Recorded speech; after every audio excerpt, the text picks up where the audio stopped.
Amen. Sino dito ang pinanganak na gustong-gusto niya ang pangalan na binigay sa kanya ng kanyang nanay at tatay? Taas nga kaway kung gustong-gusto niyo ang pangalan ninyo.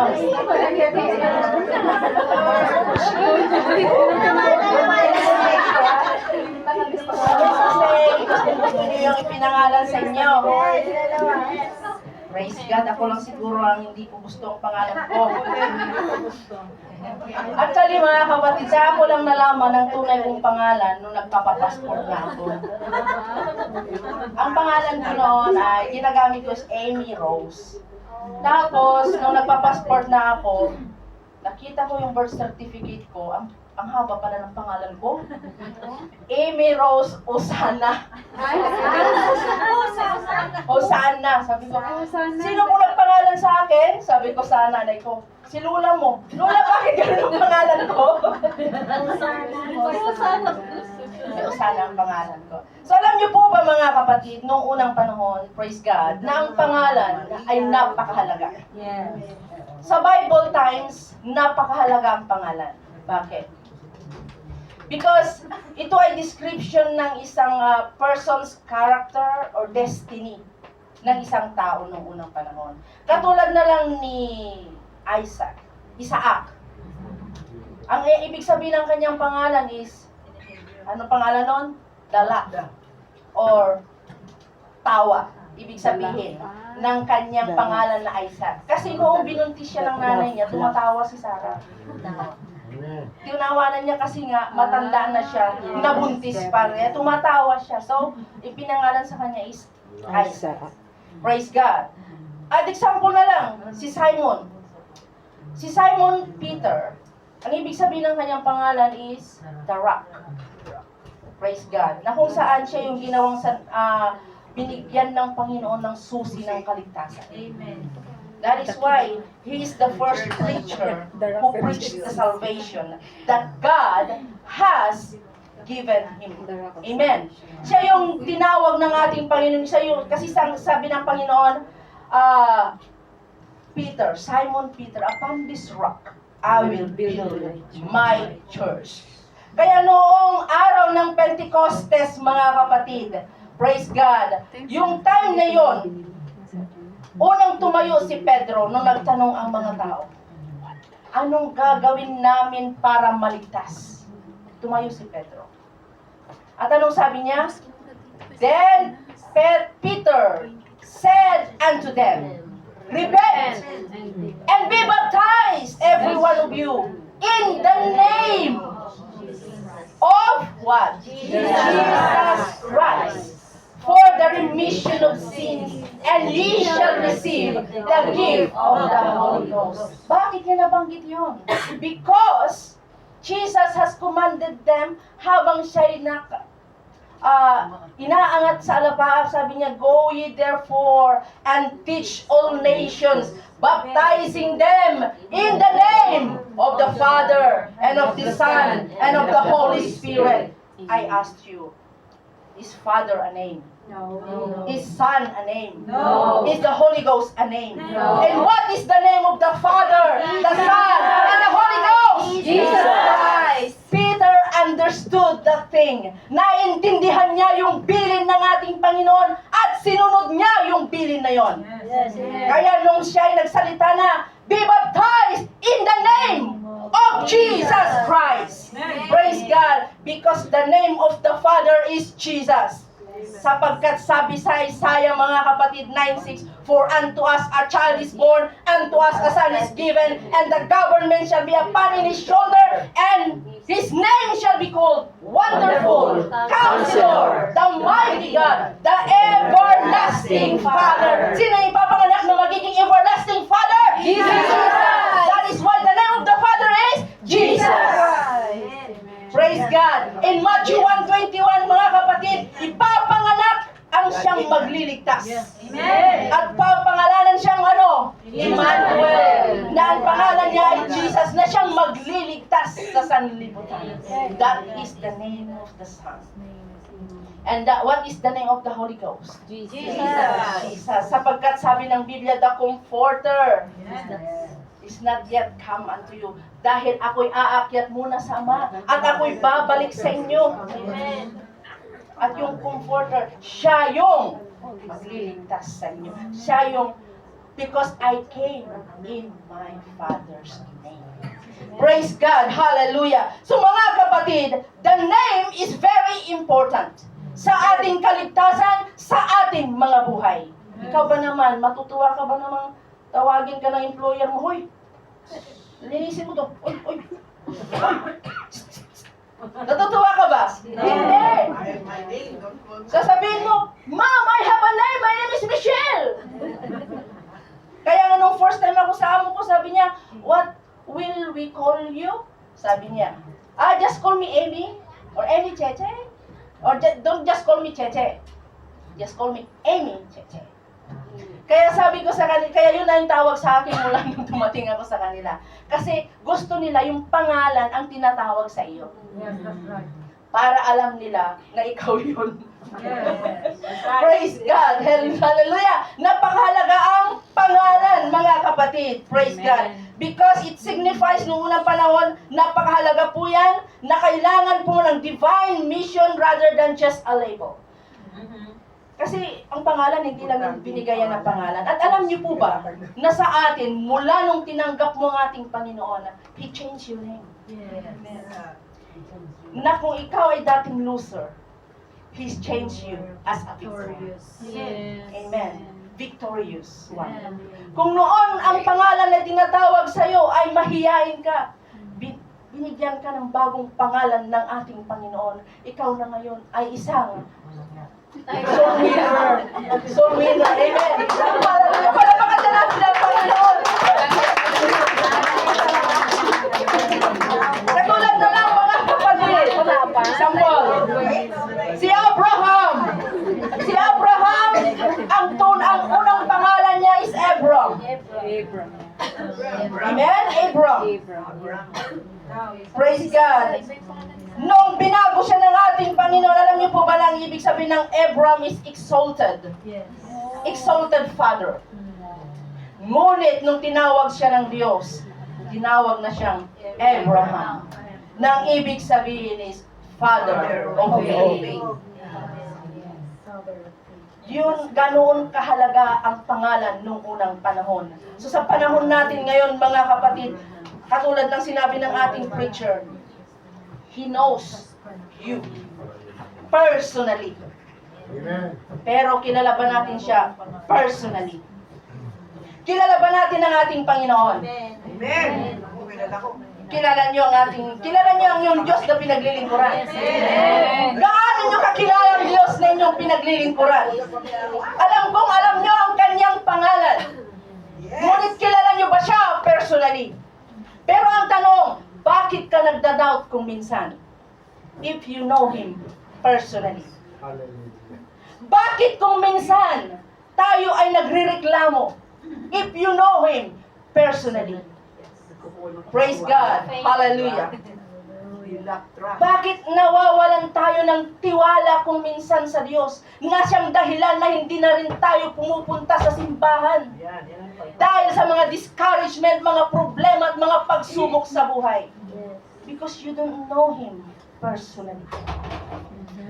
If you know Him personally, that He is the King of Kings and He is the Lord of Lords, and He knows you personally, mga kapatid. He knows your problem. He knows your burdens. Kaya nga sabi niya, come unto me, all ye labor and not heavily laden, and I will give you rest. Amen. Dahil ang Panginoon na sinasamba po natin, kilala ka niya.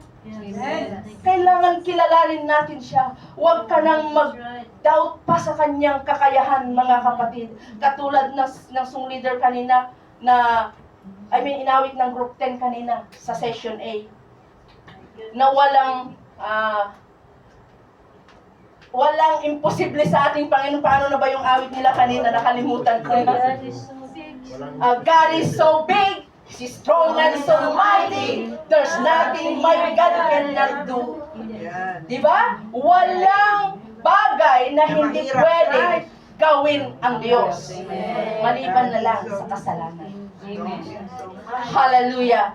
Ang Diyos nating pinaglilingkuran ay dakila. Walang sino mang makapapantay sa Kanya. Ang kailangan lang natin pagtitiwala sa harapan ng ating Panginoon, mga kapatid.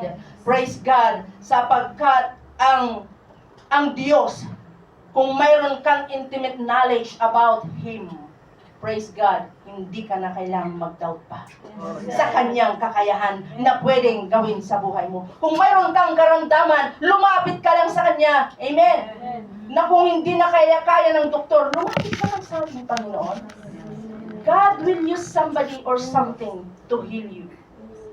Hindi man yan instantly, kung minsan, God can move in our lives gradually. God can heal you gradually. Amen. Praise God. Kasi ang pagpapagaling ng ating Panginoon, sa totoo lang mga kapatid, depende yan sa pananampalataya natin. Depende yan sa faith kung na meron ka. Halimbawa ngayon, meron kang karamdaman. Lumapit ka sa harapan ng Diyos. Kung malakas ang iyong pagtitiwala at pananampalataya sa Panginoon, God can heal you instantly. Pero kung meron pang kukunting doubt, praise God, then baka bukas ka pagagaling. Or sa makalawa. Praise God. Pero gagaling ka.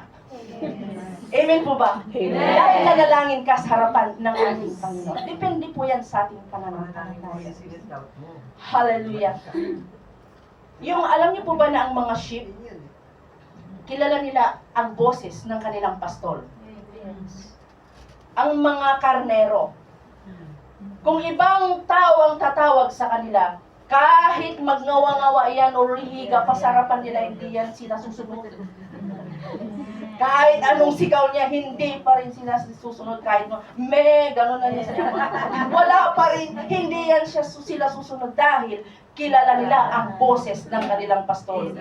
Tayo bilang mga anak ng Diyos, kilala ba natin ang boses ng ating Panginoon? Kailangan kilalanin natin ang boses ng ating Panginoon. God can speak to you through the Word of God.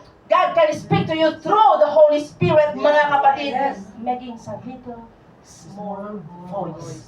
Na habang ikaw ay nananalangin, pwedeng mangusap ang Diyos sa iyo. Kaya kapag kung ikaw ay nananalangin, kailangan makinig ka rin sa Diyos. Hindi lamang puro iyak at ngawa. Na umiiyak ka, sinasabi mo na lahat ng problema mo, ginawa pa nating utusan ng Panginoon. Diba? Sabi kong minsan, inutusan natin ng Diyos, Lord, pagalingin mo si ganito. Lord, bigyan mo ako ng ganito. Lord, bigyan. Pero nagsasalita ang Diyos, wait lang anak, makinig ka. Baka gano'n ang ating Panginoon. Pero nawa tayo ng nawa, hindi tayo nakikinig sa pwedeng sabihin ng Diyos. That is why sa pananalangin, hindi lamang puro salita. Kailangan mag-meditate po tayo. Marunong tayong mag-meditate upang sa ganun ma-feel natin na ikaw ay nakikipag-usap sa Espiritu ng ating Panginoon. Palakpakan nga natin ang yung na tinatawag nila shepherd's voice ng ating Panginoon. Praise God. We need to have a divine awareness. Magkaroon tayo ng divine awareness. Na kung saan, mga kapatid, hindi lamang puro reklamo ang sasabihin natin sa harapan ng Diyos. Kailangan matuto tayong magpasalamat sa harapan ng ating Panginoon. Hallelujah. Dahil kung marunong tayong magpasalamat sa Diyos, He can personally recognize your efforts. Yun yung tinatawag nilang personal recognition. He can personally recognize your faith. He can personally recognize you, kapatid. Wala kang ministry sa church. But, if you keep on serving God faithfully, someday, God will recognize your effort, your faithfulness, kapatid. Praise God. Hallelujah. Dahil hindi ka mananatiling nakaupo lamang diyan. Darating ang araw, pagpapalain at gagamitin ka ng ating Panginoon. Hindi man dito sa church na ito, pero maging sa inyong simbahan sa Pilipinas, kapatid, pag-uwi mo. Dahil hindi ka naman mananatili dito habang buhay. Maliban na lamang sa mga taong, mga kapatid natin na dito na talaga nakatira. Praise God. Pero gagamitin ka ng ating Panginoon balang araw. Hindi man sa church, sa iyong family. Amen. Sa iyong mga kamag-anak. gagamitin ka ng ating Panginoon, kapatid. Kaya magtiwala tayo sa ating Panginoon that He knows your plans. Sabi nga sa Jeremiah 29 verse 11, For I know, sino nakaka-memorize nun? The plans I have for you, declares the Lord. The plans to prosper you and not to harm you. Take note, ito yung pangako ng ating Panginoon, ha? Na kapag kung kilala mo siya personally, kapatid, He has a plan to prosper you. Hindi ka mananatiling katulong habang buhay. Amen. Hindi ka mananatiling domestic helper habang buhay. God has a plan to prosper you and not to harm you. Plans to give you hope and a future. Dahil ang plano ng Diyos ay bibigyan tayo ng future. Magandang kinabukasan. Palakpakan nga natin ang ating Panginoon, mga kapatid. Hallelujah. So sa last tayo, praise God, sa Acts chapter 4, verse 4, nabanggit kanina ni Sister Perlita that there is no other name given among men under heaven whereby we must be saved. Alang ibang pangalan na nasa silong ng langit, naksukat nating ikaligtas. Walang iba kundi ang pangalan ng ating Panginoong Hesukristo. Hallelujah. Let us go to the salvation, mga kapatid. Alam niyo po ba na kapag ikaw ay nabautismuhan sa pangalan ng ating Panginoon, nakatatak na sa'yo ang pangalan ni Hesukristo. Amen. Praise God. Ikaw ay qualified ng maging anak ng Diyos. Amen. Hindi, sa mga marami tayo naririnig ng mga preacher, mga kapatid, na sinasabi nilang, manampalataya ka lamang, ligtas ka na. Manalangin ka lamang anywhere, ligtas ka na. Mali po yun dahil hindi po yun ang itinuturo ng Biblia. Kaya nga tinuturo ng Biblia, magsisi ka muna. Yes. Yes. Papaano ka maliligtas kung hindi ka marunong magpakumbaba sa harapan ng Diyos? Magsisi ka muna sa harapan ng ating Panginoon. Amen. Praise God. Dahil kung ikaw ay mayroong pagsisisi, mayroong kang pagpapakumbaba sa harapan ng Diyos, praise God, nariyan ang kamay ng ating Panginoon. Amen. Praise God. Hindi ka pwedeng huliin lamang ng Diyos sa ulo. Kilain, mga kapatid. Hindi. Kaya nga binigyan tayo ng free will. Karapatang mamili ng tama at mali. Nasa sa inyo kung sinong paglilingkuran nyo. Kung tama sa tamang landas ba o sa maling landas ba. Amen? Kung sa tamang kaligtasan ba o sa maling kaligtasan ba. Dahil sabi ng Biblia, makipot ang daan patungo sa buhay na walang hanggan. Malawak ang daan patungo sa kapahamakan. Kung ang iyong dinaraanan ngayon, kapatid, ay walang problema kahit gumawa ka ng kasalanan, kahit na anong gawin mo, ay sa tingin mo ba maliligtas ka? Hindi po, mga kapatid, dahil makipot po ang daan patungo sa buhay sa buhay na walang hanggan, sa kaligtasan na inilalaan ng ating Panginoon. Kaya kailangan tayong una, magsisi po tayo. Pangalawa, kailangan po tayong magpabautismo. Sapagkat sabi ng Biblia, once you baptize, you have put on Christ. Pag ikaw ay nabautismohan, ibinihis mo na si Kristo at ang pangalan ni Kristo nakatatak na sa iyong noo. Ikaw na ay, example, Sister Joy Gallegos, Jesus. Ang iyong pangalan ay nakalista na sa libro ng buhay. So if you want your name to be written in the book of life, accept Christ in your life. Amen. Accept Christ in your life. Kaya nga, mga kapatid, para ikaw maging qualified na maging anak ni Kristo, maging anak ng Diyos, kailangan muna tayong magsisi, magpabautismo, tanggapin natin at ibihis natin ang pangalan ni Hesukristo. Kaya ngayon ang ebanghelyo ni Kristo na sinasabi ng Bible, ang pagkamatay ng ating Panginoon, ang pagkalibing ng ating Panginoon, at muling pagkabuhay ng ating Panginoon. Yun ang tinatawag na ebanghelyo ni Kristo, na dapat ipamuhay po natin. Papaano po gawin yun? Papaano Paano bang ebanghelyo ni Kristo na sinasabi? Excuse me mga kapatid, hindi po ako maninira sa ibang religion. Pero ang tinuturo ng Biblia, ang ebanghelyo ni Kristo ay yung pagkamatay ni Kristo. Nang ibig sabihin, kailangan mamatay tayo sa kasalanan sa pamamagitan ng pagsisisi.